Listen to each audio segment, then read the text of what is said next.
நடிகர் விஜய் அவருடைய தமிழக வெற்றி கழகத்துல ஒரு சில அணிகள வந்து அவரு புதுசா அறிவிக்கிறாரு. இப்ப ஐடி விங்லாம் இருக்குல்ல, அதே மாதிரி ஒரு பிரிவு. ஃபார் எக்ஸாம்பிள் இப்போ அட்வொகேட் விங் அப்டின்னு சொல்லி ஒரு அமைப்பு அமைச்சிருக்காரு. மீடியால பேசுறதுக்கு அதுக்கு ஒரு விங் அமைச்சிருக்காரு. அதுக்கப்புறம் கிளைமேட் ரிசர்ச் இந்த மாதிரி ஒரு 9 விங்ஸ் அமைச்சிருக்காரு.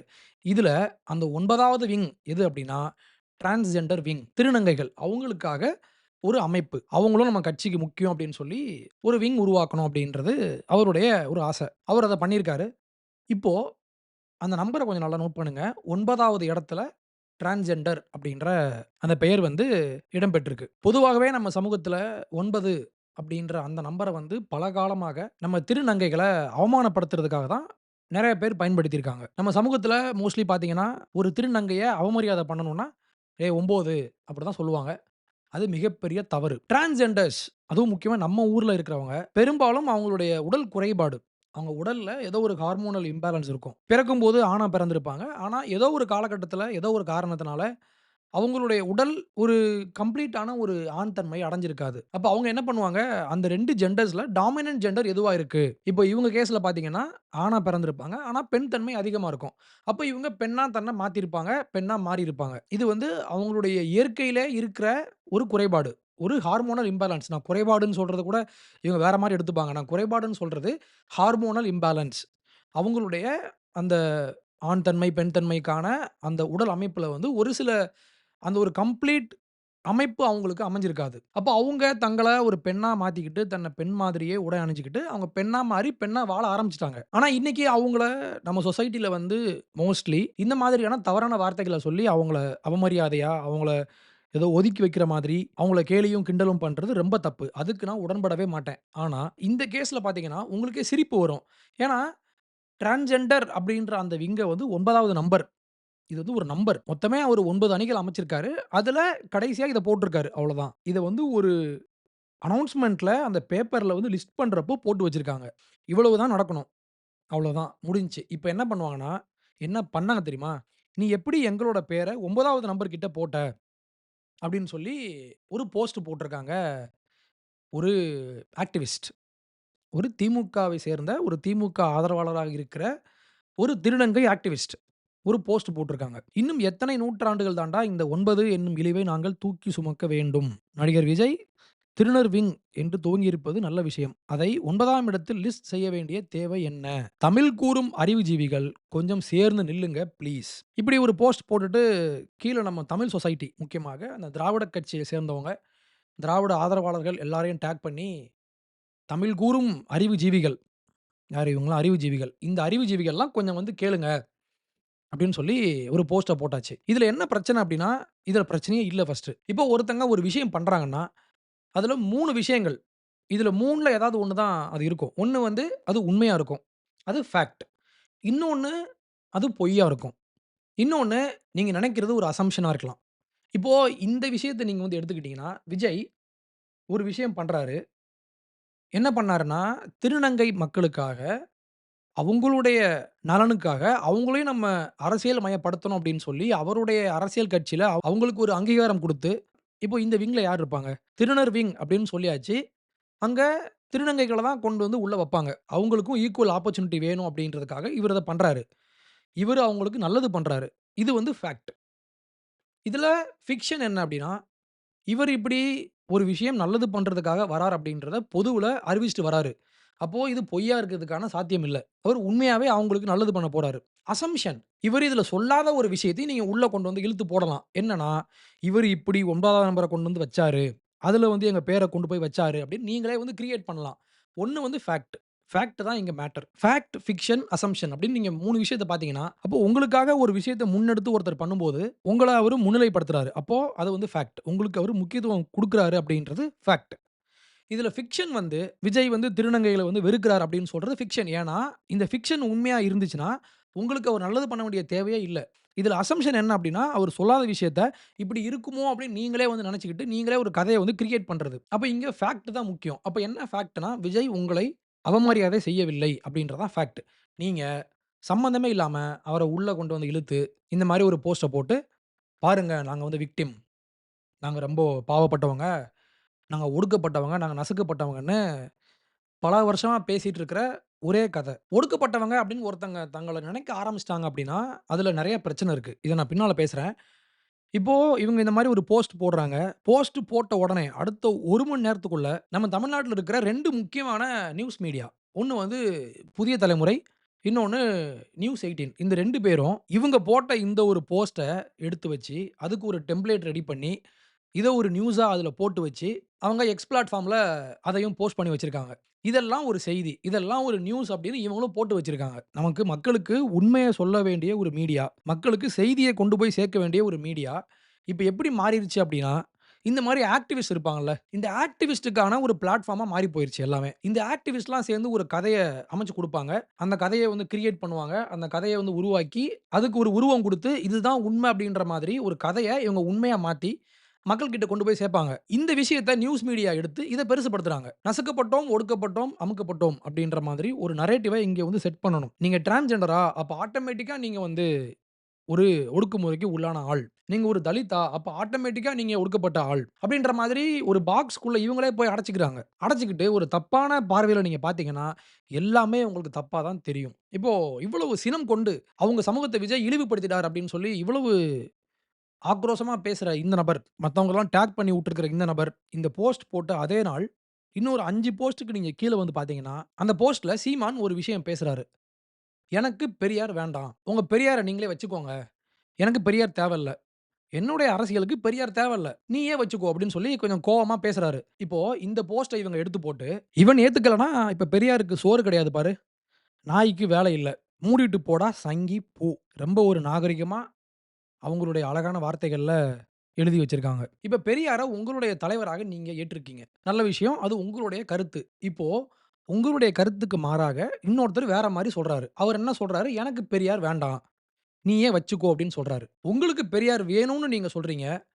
அப்போ அத வேணான்னு சொல்றதுக்கு ஒருத்தருக்கு உரிமை இல்லையா? பெரியார் எனக்கு தேவையில்லன்னு சீமான் சொல்றாரு. ஏன்னா, அவருடைய அரசியலுக்கு பெரியார் தேவை கிடையாது. பெரியார் பேசின பாலிடிக்ஸும், சீமான் பேசுற பாலிடிக்ஸும் வேற வேற. அதனால இவர் என்ன சொல்றாரு, எனக்கு பெரியார் வேண்டாம். மொத்த கூட்டமும், இந்த மொத்த திராவிட கூட்டமும் பெரியார் எனக்கு வேணும்னு சொல்றப்போ, ஒருத்தர் எனக்கு வேணான்னு சொல்றாரு. அப்போ உங்களுக்கு ஒருத்தர் வேணும்னு நீங்க சொல்லும்போது, எனக்கு வேண்டான்னு ஒருத்தர் சொன்னா, உங்களுக்கு வேணுமா நீங்க வச்சுக்கோங்க. எனக்கு வேண்டான்னு சொன்னா, அவர வந்து சங்கியாம். பிஜேபிக்கும் இவருக்கும் சம்மந்தமே கிடையாது. பிஜேபி பேசுற பாலிடிக்ஸ் வேற. அவரு இந்தியன் நேஷனலிசம் பேசுறாங்க. இவரு தமிழ் நேஷனலிசம் பேசிட்டு இருக்காரு. 2மே நேருக்கு ஒத்துப்போகாத ஒரு முரண்படுற ஒரு கொள்கை. இப்போ சம்மந்தமே இல்லாம, இங்க வந்து சங்கின்னு சொல்ட்டா ஒரு கெட்ட வார்த்த. அதனால இவங்க என்ன பண்றாங்க, சங்கி அப்படின்னு சொல்லி ரொம்ப ஆபாசமா, ரொம்ப அருவருப்பா அங்க ஒரு கெட்ட வார்த்தைய பேசி, இவங்களுடைய தரம் என்ன அப்படின்றத அவங்களே காட்டுறாங்க. இப்போ இதையும் தான் இந்த நியூஸ் மீடியால உள்ளவங்க பார்த்திருப்பாங்க. இப்படி அசிங்கமா பேசிட்டு இருக்கிற ஒரு நபர், அன்னைக்கு தான் பேசியிருக்காங்க. அதே நாள் இன்னொரு போஸ்ட் போடுறாங்க. அந்த போஸ்ட்ட இவன் எடுத்து வச்சு, அத இந்த நியூஸ்ல உள்ளவங்கலாம் எடுத்து வச்சு பரப்பிக்கிட்டு இருக்காங்க. இவங்கலாம் நடுநிலை ஊடகம். நடுநிலையா இருப்பாங்க. ஒரு மாற்று கருத்த கூட ஏத்துக்கிறதுக்கு மனசு இல்லாம, ஒருத்தர அசிங்கமா பேசுற ஒரு நபர், இவங்கள ஒருத்தர் அசிங்கமா பேசிட்டாருன்னு சொல்லி, இவங்களே கற்பனை பண்ணி, ஒரு பிரச்சனைய உருவாக்கி, ஒரு போஸ்ட் போட்டு இவங்க பேசிட்டு இருக்காங்க. இவங்களுக்கு மாற்று கருத்து பேசுற ஒருத்தர நாகரிகமா பேசுறதுக்கு இவங்களுக்கு வாய் வரமாட்டேங்குது. ஆனா இவங்க மரியாதையும், ரெஸ்பெக்ட்டையும், நாகரிகத்தையும் மத்த எல்லார்கிட்டயும் எதிர்பார்க்குறாங்க. இதுல நம்ம பேச வேண்டிய ஒரு முக்கியமான பாயிண்ட் இருக்கு. என்னன்னா, இந்த லெஃப்டிஸ்ட் இருக்காங்கல்ல, அவங்களுடைய ஒரு முக்கியமான ஒரு குணம், ஒரு குணாதிசயம் என்ன அப்டின்னா, விக்டிம்ஹுட். எப்பவுமே தங்கள ஒரு பாதிக்கப்பட்டவங்களாவே இவங்க நெனச்சுப்பாங்க. அதையே திருப்பி திருப்பி பேசுவாங்க. அவங்க பார்க்குற எல்லா இடத்துலயுமே அவங்களுக்கு வந்து அவங்கள யாரோ ஒடுக்குறாங்க அப்டின்ற மாரி தான் அவங்களுக்கு தெரியும். இப்போ இதுல 2 விஷயம் இருக்கு. ஒண்ணு வந்து உண்மையாகவே ஒடுக்கப்பட்டாங்களா? விக்டிமைஸ் பண்ணப்பட்டாங்களா? அப்டின்றது ஒண்ணு. நம்ம ஊர்ல திருநங்கைகளுக்கு அவமானமும், அவமரியாதையும் நடந்திருக்கா அப்படின்னா நடந்திருக்கு. உண்மையாவே நடந்திருக்கு, நடந்துட்டுருக்கு. நெறைய பேர் அவங்கள வந்து மதிக்கிறதே இல்ல. அவங்கள பார்க்கிறதே ஏதோ ஒரு செக்சுவல் ஆப்ஜெக்ட் மாரி தான் அவங்கள பார்க்குறாங்க பல பேரு. இது உண்மையானா உண்ம. அவங்க இதனால பாதிக்கப்பட்டுருக்காங்களான்னா பாதிக்கப்பட்டுருக்காங்க. அவங்க விக்டிமைஸ் பண்ணப்பட்டுருக்காங்க. எஸ். அது வந்து விக்டிமைஸ் பண்ணப்பட்ட ஒரு ஃபேக்ட். இப்போ இன்னொரு பக்கம் விக்டிம்ஹுட். இது என்னதுன்னா, நாங்க விக்டிமா இருக்கிறோம் அப்படின்றத நீங்களே அஸ்யூம் பண்ணிக்கிட்டு, அத வந்து எல்லா இடத்துலயும் நீங்க அப்ளை பண்றீங்க. இப்ப விக்டிம்ஹுட்னா என்னன்னா, ஒரு அநீதி நடந்திருக்கும். அந்த அநீதிய நீங்க ஒரு ஃபிக்ஸ்டா ஒரு இடத்துல அப்படியே வச்சுக்கிட்டு, அந்த அநீதி நடந்த அந்த விஷயத்த, அந்த ஒரு காயத்த, அந்த ஒரு பிரச்சனைய எல்லா இடத்துலயும் கொண்டு போய் அப்ளை பண்றது. அவங்களுக்கு வேலை கிடைக்கலையா? உடனே பாருங்க, நாங்க விக்டிம். அவங்க படிக்கலையா? உடனே நாங்க விக்டிம். படிச்ச இடத்துல அவங்களுக்கு நல்ல ஒரு வேலை கிடைக்கலையா? உடனே நாங்க விக்டிம். நாங்க ஒரு டிரான்ஸ்ஜெண்டர். அதனால தான் எங்களுக்கு வேலை கிடைக்கல. அப்படின்ற மாரி ஒரு கதைய கிரியேட் பண்ணுவாங்க. ஏன் அப்படின்னா, ஒரு சம்பவம் ஒரு இடத்துல நடந்திருக்கு. அது ஒரு குற்றமானா குற்றம். அது மாறணுமானா மாறணும். ஆனா, உங்க வாழ்க்கையில இருக்கிற எல்லா பிரச்சனைக்கும் இவங்க வந்து என்ன பண்ணுவாங்கன்னா, இன்னொருத்தர குறை சொல்லுவாங்க. இந்த மாதிரி அடுத்தவனையே குறை சொல்ற இந்த திங்கிங் நம்ம லெஃப்டிஸ்ட்னுடைய கோர் ஐடியாலஜி. அவங்களுடைய கோர் எலிமெண்ட். அவங்களுடைய பிலீஃபினுடைய அந்த கல்ட் பிலீஃப். அந்த கல்ட்டினுடைய ஃபவுண்டேஷனே இதுதான் அப்படின்னு நான் சொல்லுவேன். ஏன்னா, இவங்க எப்படி யோசிப்பாங்கன்னா, அவங்க வாழ்க்கையில் நடந்த எல்லா பிரச்சனைக்கும் நான் காரணம் இல்லை. அதற்கான காரணம் நான் ஒரு தலித்தா இருந்தேன். அதுதான் காரணம். நான் ஒரு டிரான்ஸா இருந்தேன். அதுதான் காரணம். அதாவது உங்களுடைய அடையாளம் இருக்கும்ல. அந்த ரேஸ், ஜெண்டர், காஸ்ட், டிரான்ஸ்ஜெண்டர் இந்த மாரி விஷயங்கள வந்து ஃபோக்கஸ் பண்ணி, இத வந்து உங்களுடைய அடையாளமாக மாத்தி, இந்த அடையாளம் தான் நான் அப்படின்னு சொல்லி, இந்த அடையாளத்துக்குள்ள உங்கள நீங்களே அடைச்சு வச்சுக்கிட்டு, எப்பவுமே நாங்க ஒடுக்கப்பட்டவங்க அப்படின்ற அந்த விஷயத்த நீங்க பிரீச் பண்ண ஆரம்பிச்சீங்கன்னா, நீங்க இதையே பேச பேச, அவங்க வாழ்வில் நடக்கிற எல்லா பிரச்சனைக்கும், நான் காரணம் இல்ல. நான் இப்படி மாறுனதுக்கு காரணம் வந்து என்னுடைய அடையாளம். அவங்க எவ்வளவுதான் முன்னேறி மேல வந்திருந்தாலும், திருப்பி அந்த அடையாளத்துக்குள்ளே அவங்கள அடைச்சு வச்சுக்கிட்டதுனால, அதிலிருந்து அவங்க வெளிய வரவே மாட்டாங்க. நீங்க ஒரே ஒரு போஸ்ட் போட்டா, அந்த போஸ்ட்ட எடுத்து பரப்புறதுக்கு தமிழ்நாட்ல இருக்கிற பெரிய நியூஸ் மீடியா எல்லாம் ரெடியா இருக்காங்க. உங்களுக்கு அந்த அளவு இன்ஃப்ளூயன்ஸ் இருக்கு. ஆனா, இவ்வளவு தூரம் நீங்க வளர்ந்ததுக்கு அப்புறம் கூட, நாங்க வந்து ஒடுக்கப்பட்டுருக்கோம். மத்தவங்கலாம் எங்கள ஒடுக்குறாங்க. இதையே இவங்க பேசிக்கிட்டே இருப்பாங்க. இந்த விக்டிம்ஹுட் அப்படின்றது விஷயம். நாங்க பாதிக்கப்பட்டவங்க. நாங்க நசுக்கப்பட்டவங்க அப்படின்ற இந்த ஒரு நரேட்டிவ்ல, இந்த ஐடியாலஜி கூட ஒரு சில கான்செப்ட்ஸ்லாம் சேர்ந்தே இருக்கும். என்னன்னா, நீங்க விக்டிம்னா நீங்க ஒரு இன்னசென்ட். நீங்க விக்டிம் அதனால நீங்க ரொம்ப நல்லவங்க. நீங்க ரொம்ப பாவப்பட்டவங்க. உங்க மேல தப்பே கிடையாது. நீங்க விக்டிம்னா மத்த எல்லாருமே உங்கள நசுக்குறவங்க. இந்த ஒரு பாய்சனஸ் கூறுகள். இது எல்லாம் சேர்ந்திருக்கும். நீங்க விக்டிம்ன்னு நீங்க யோசிக்க ஆரம்பிச்சிட்டீங்கன்னா, உங்களுக்கு யார் எவ்வளவு செஞ்சாலும், உங்களுக்கு எவ்வளவு ஆதரவா இருந்தாலும், உங்களுக்கு அது பெருசா தெரியாது. ஏன்னா, நீங்க உலகத்த பார்க்கிற பார்வையே எப்படின்னா, எல்லாரும் என்ன ஒடுக்குறாங்க. விஜய் உங்களுக்கு நல்லதே செஞ்சாலும், அவரு 9வது நம்பர்ல போட்டதுனால, அவரு எங்கள ஒடுக்குறாரு. அங்க நம்மள எங்கேயாவது விக்டிமைஸ் பண்றாங்களா? ஏன்னா, நீங்க அவங்களுக்கு எவ்வளவு நல்லது பண்ணாலும், அந்த நல்லதுல ஏதாவது நோக்கம் இருக்கா? நம்மள ஒடுக்க தான் இத பண்றானோ! அப்படிலாம் இவங்க யோசிப்பாங்க. இது வந்து ஒரு டிப்பிக்கல் குணம். இது வந்து இவங்க மட்டும் தான் பண்றாங்கன்னு நான் சொல்ல வரல. யாரெல்லாம் நான் ஒரு ஒடுக்கப்பட்டவன் அப்படின்ற அந்த ஒரு தாட்ட வந்து மைண்ட்ல அப்படியே அத வளர விடுறாங்களோ, இது மட்டும் தான் அவங்க மைண்ட்ல நிக்கும். ஸோ முதல்ல நீங்க பண்ண வேண்டியது விக்டிம்ஹுட் அப்படின்ற அந்த ஒரு மைண்ட் செட்லருந்து வெளிய வாங்க. ஒரு காலத்துல உங்களுக்கு ஜாதி ரீதியாகவோ, மத ரீதியாகவோ, உங்களுடைய ஜெண்டர் ரீதியாகவோ உங்களுக்கு பாதிப்பு ஏற்பட்டிருக்கலாம். உங்களுக்குன்னா உங்களுடைய முன்னோர்களுக்கு, இல்ல உங்களுக்கே கூட ஏற்பட்டிருக்கலாம். ஆனா, இப்போ நீங்க எங்க இருக்கீங்க? நம்ம முன்னேறி வந்துட்டு இருக்கோமா? நேத்து எப்படி இருந்தோம்? இன்னைக்கு எப்படி இருக்கோம்? நம்ம மாறுறோம். நம்ம பெட்டரா மாறிட்டு இருக்கோம். அப்போ இன்னைக்கும் வந்து உட்காந்துக்கிட்டு, பழைய கதைய பேசிட்டு, எங்கள ஒடுக்குனாங்க, எங்கள 9ன்னு சொன்னாங்க, என்ன வந்து ஜாதி ரீதியா ஒடுக்குனாங்க அப்படின்னு சொல்லி இன்னைக்கும் நம்ம பேசிட்டே இருந்தோம்னா, அதனால எந்த யூசும் கிடையாது. இது உங்கள தான் பாதிக்கும். நீங்க யார அக்யூஸ் பண்றீங்களோ அவங்கள விட நீங்க தான் அதிகமா பாதிக்கப்படுவீங்க. ஏன்னா, இது ஒரு மென்டல் டிசீஸ். இது வந்து வளர்ந்துகிட்டே இருக்கும். உங்கள சமூகத்தில ஒழுங்கா உங்கள ஃபங்ஷன் பண்ணவே விடாது. முக்கியமா அக்கவுண்டபிலிட்டி, அந்த ரெஸ்பான்சிபிலிட்டி அப்படின்ற விஷயத்த நீங்க வந்து எடுத்துக்கவே மாட்டீங்க. வாழ்க்கையில ஏதாவது பிரச்சனை வந்துருச்சா, அடுத்தவன் தான் ஏதாவது என்ன பண்ணியிருப்பான். இன்னைக்கு எல்லாமே வந்து ஒரு காம்படிட்டிவ் வேர்ல்ட் ஓகேவா? எல்லாமே ஒரு போட்டி உலகம். நீங்க ஒரு விஷயம் பண்ணணும்னா, நீங்க சாதிக்கணும்னா, நீங்க ஏதாவது பண்ணணும். இன்னைக்கும் இந்த லெஃப்டிஸ்ட் என்ன பேசுவாங்கன்னா, முக்கியமா இந்த ஓக்கிசம் பேசுவாங்கல்ல, இவங்கலாம் இப்ப என்ன பண்ணுவாங்கன்னா, இவங்களுடைய முழு முதற் குணம் என்னன்னா, அவங்க லைஃப்ல சாதாரணமா நடக்கிற ஒரு பிரச்சனைக்கும், அடுத்தவங்கள தான் இவங்க கை காட்டுவாங்க. அடுத்தவங்கள ப்ளேம் பண்றது ரொம்ப ஈஸி. அது ரொம்ப பிடிக்கும். ஏன்னா, நம்ம தப்ப நம்ம பார்க்கவே தேவையில்ல. ஏன் வாழ்க்கையில முன்னேறல? அவன் தான் காரணம். என் அடையாளத்த வச்சு அவன் என்ன ஒடுக்கிட்டான். அப்படின்னு சொல்லி அடுத்தவன் மேலேயே பழிய போட்டு, வாழ்க்கையில அவங்களுடைய தோல்விக்கு ஒருபோதும் இவங்க அந்த ரெஸ்பான்சிபிலிட்டி அந்த பொறுப்ப வந்து ஏத்துக்க மாட்டாங்க. இந்த விக்டிம்ஹுட் அப்படின்ற இந்த மைண்ட் செட்லருந்து வெளிய வரணும் நீங்க. இல்லன்னா, இது உங்கள மேல போகவே விடாது. நம்ம முன்னேறணும். என் வாழ்க்கையில நான் முன்னேறதுக்கு நான் தான் காரணம். என் வாழ்க்கைய வந்து முழுசா அமைச்சுக்கிறதுக்கு நான் மட்டும் தான் காரணம். என் தோல்விக்கு நான் தான் காரணம். என் வெற்றிக்கும் நான் தான் காரணம். பல பேர் வாழ்க்கையில ஜெயிச்சாங்கன்னா, நான் ஜெயிச்சேன் அப்படின்னு சொல்லுவாங்க. தோத்துட்டாங்கன்னு வைங்களேன், அவன் தான் காரணம். என் ஜாதிய அவன் ஒடுக்கிட்டான். எங்க தாத்தாவ அவன் ஒடுக்கிட்டான். எங்க அப்பாவ அவன் படிக்க விடல. நீங்க படிச்சிருக்கீங்கல்ல. உங்களுக்கு இன்னைக்கு படிக்கிறதுக்கு வாய்ப்பு கிடைச்சிருக்குல்ல. நீங்க இன்னைக்கு மேல வந்திருக்கீங்கல்ல. அதுக்கு நீங்க தானே காரணம். அதே மாதிரி உங்க வாழ்க்கையில நீங்க தோத்தீங்கன்னா பரவால்ல. திருப்பி மேல வரணும். வர்றதுக்கான அந்த பொறுப்ப நீங்க தான் எடுத்துக்கணும். நீங்க இப்படி மாறாம இருக்கிறதுக்கு காரணமே விக்டிம் மென்டாலிட்டி. முதல்ல இது ஒரு செயின் மாதிரி. நம்மளுடைய மனச வந்து ஒரு செயின் போட்டு கட்டி வச்ச மாரி தான். நம்ம மேல வரணும்னா, நம்மளுடைய எல்லா விஷயத்துக்கும் நான் மட்டும் தான் பொறுப்பு. இத நீங்க ஏத்துக்கிட்டீங்கன்னா, வாழ்க்கை ரொம்ப ஸ்மூத்தா இருக்கும். இதுல முக்கியமா நம்ம ஒரு விஷயம் பேசணும். தாமஸ் சோல் அப்படின்ற ஒரு எக்கானமிஸ்ட் இருக்காரு. அவருக்கு வயசு 94. என்னோட மைண்ட வந்து டேமேஜ் பண்ணி, என் மைண்டினுடைய சிந்தனைய மாத்தி, எது உண்ம அப்படின்றத புரிய வச்சதுல முக்கியமான பங்கு வந்து ஐயா தாமஸ் சோல்க்கு உண்டு. இவர் ஒரு அமெரிக்கர், ஒரு பிளாக்.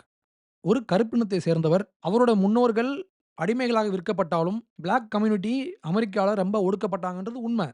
இவரும் அதுல ஒருத்தர் தான். ஆனா, தனி ஒரு ஆளா படிச்சு மேல வந்து, எக்கனாமிக்ஸ்ல டாக்டரேட் வாங்கி, அமெரிக்கால இருக்கிற பெரிய எஜுகேஷனல் இன்ஸ்டிடியூஷன்ஸ்லலாம் பெரிய பதவிக்கு வந்து, இன்னைக்கு அமெரிக்கால இருக்கிற மிக முக்கியமான ஒரு யுனிவர்சிட்டி ஸ்டான்ஃபோர்ட். ஸ்டான்ஃபோர்ட்ல ஹி இஸ் அ புரொஃபசர். அங்க ஹூவர் இன்ஸ்டிடியூஷன் அப்படின்னு ஒரு அமைப்பு இருக்கு. அந்த அமைப்புல இவரு ஒரு மெம்பரா இருக்காரு. மிகப்பெரிய அறிவாளி. இவர் நெறைய புக் எழுதியிருக்காரு. இவர் எழுதின எல்லா புக்கும் நான் படிச்சிருக்கேன். ரொம்ப, ரொம்ப முக்கியமானவர். இவர நீங்க படிச்சிட்டீங்கன்னா, இன்னைக்கு இவங்க பேசுறாங்கல்ல, நாங்க விக்டிமா இருக்கோம். எங்களுக்கு ரிசர்வேஷன் குடுங்க அப்பலாம் பேசுறாங்கல்ல. இந்த மாதிரியான ஆட்களுக்கு பதில் அவர்கிட்ட இருக்கு. இவரு தாமஸ் சோல் ஒரு கன்சர்வேட்டிவ் திங்கர். இவரு பேசின பல விஷயங்கள் லிபரல் கேப்பிட்டலிசம் சார்ந்து இருக்கும். லிபரல் கேப்பிட்டலிசம்ல இவரு முக்கியமா இவரு ஃபோக்கஸ் பண்ற விஷயம் வந்து டிஸ்கிரிமினேஷன். இப்போ ஒரு 2 குரூப் இருக்காங்க. அந்த 2 குரூப்ல ஒருத்தர் வந்து நல்லா பெர்ஃபார்ம் பண்றாங்க. ஒருத்தர் நல்லா பெர்ஃபார்ம் பண்ணல. இப்போ இந்த ஒழுங்கா பெர்ஃபார்ம் பண்ணாத குரூப் இப்ப என்ன பண்ணுவாங்கன்னா, நாங்க விக்டிம்.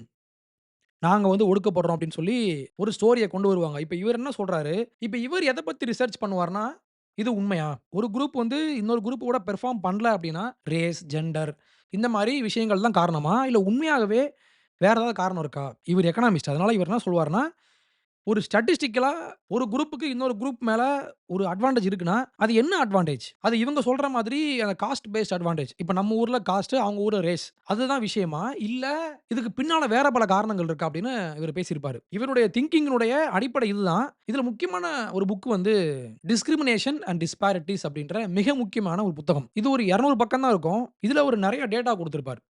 இவரு ஒரு எக்கனாமிஸ்ட். அதனால சும்மா இவரு கதையெல்லாம் சொல்ல மாட்டாரு. எல்லாமே ஃபேக்ட் பேஸ்ட், டேட்டா பேஸ்ட். அந்த புக்க நீங்க படிச்சிருங்க. இதுல முக்கியமா அதுல சொன்ன ஒரு விஷயம் நான் படிச்சு காட்டுறேன் உங்களுக்கு. "The crucial question is not whether evils exist, but whether the evils of the past or present are automatically the cause of major economic, educational and other social disparities today. The bedrock assumption underlying many political and ideological crusades is that socio economic disparities are automatically somebody's fault."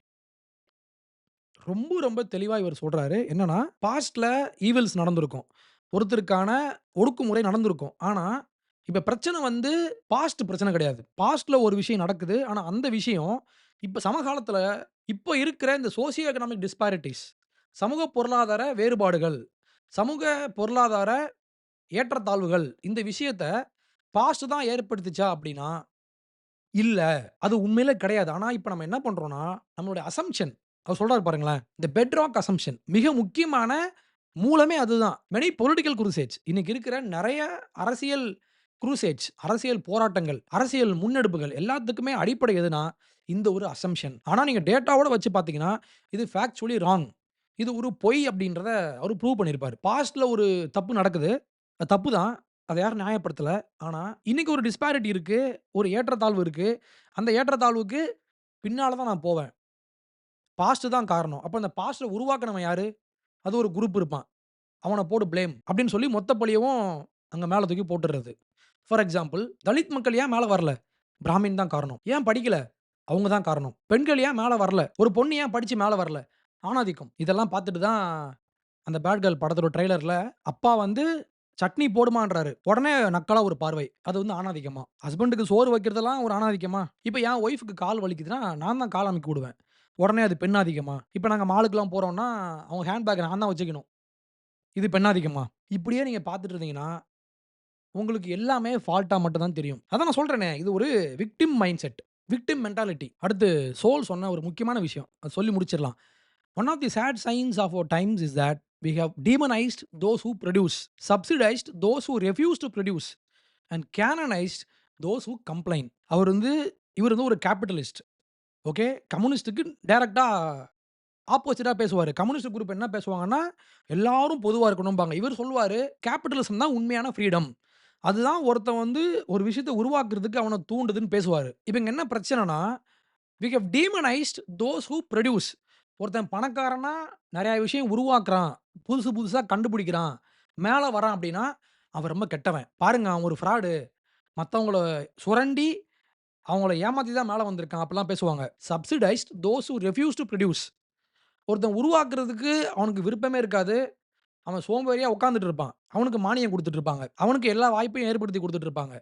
கடைசியா கேனனைஸ்ட் those who complain. கேனனைஸ்ட்னா ஒருத்தர saint அப்படின்னு சொல்லி announce பண்றது. அவர் வந்து புனிதர் அப்படின்னு சொல்லி அவருக்கு வந்து பட்டம் குடுப்பாங்க கேத்தலிக் சர்ச்ல. அதுக்கு பேர் தான் கேனனைசேஷன். இவர் என்ன சொல்றாரு, இந்த மாரி கம்ப்ளைண்ட் பண்றவங்க, என்ன ஒடுக்கிட்டான், ஒடுக்கிட்டான், ஒடுக்கிட்டான்னு பேசுறவங்கள தான் நம்ம வந்து அவங்க பாவம் பார்த்தீங்களா? ஒரு சொசைட்டி இப்படி மாறும்போது, இது ரொம்ப ஒரு மோசமானது. நம்மளுடைய காலகட்டத்தினுடைய மிகப்பெரிய ஒரு சாபக்கேடே இதுதான். விக்டிம் மைண்ட் செட்லருந்து வெளிய வாங்க. விக்டிம் மைண்ட் செட்ட தூக்கி ஓரமா வச்சுட்டு, என் வாழ்க்கை என் கையில். நான் மேல வரணும். அதுக்கு நான் தான் காரணம். மேல வரதுக்கு நான் உழைக்கணும். நான் மேல வரணும் அப்படின்ற அந்த ப்ராக்ரஸ் குறைஞ்சிருச்சுனா, அதுக்கும் நான் தான் காரணம். நான் இன்னும் அதிகமா உழைக்கணும். இது மட்டும் தான் என்ன மேல கொண்டு வருமே தவிர, அடுத்தவங்கள குறை சொல்றதுல எந்த பிரயோஜனமும் கிடையாது. அது இந்த லெஃப்டிஸ்ட்னுடைய ஒரு மைண்ட் செட். நீங்க அங்கருந்து வெளிய வாங்க. உங்க லைஃப் இன்னும் பெட்டரா வரணும்னா, நீங்க தான் அதுக்கு உழைக்கணும். நீங்க தான் அதுக்கு முயற்சி பண்ணணும். அதற்கு முழு பொறுப்பு நீங்க மட்டும் தான். விக்டிம் மென்டாலிட்டி உங்கள மேல கொண்டு வராது. உழைக்கணும். அதுக்கு பேர் தான் மெரிட். அந்த மெரிட்ல தான் நீங்க மேல வரணும். உங்க மெரிட்ல நீங்க மேல வரணும். அது மட்டும் தான் உண்மையான ஒரு வெற்றியா இருக்கும்னு நான் நெனைக்கிறேன்.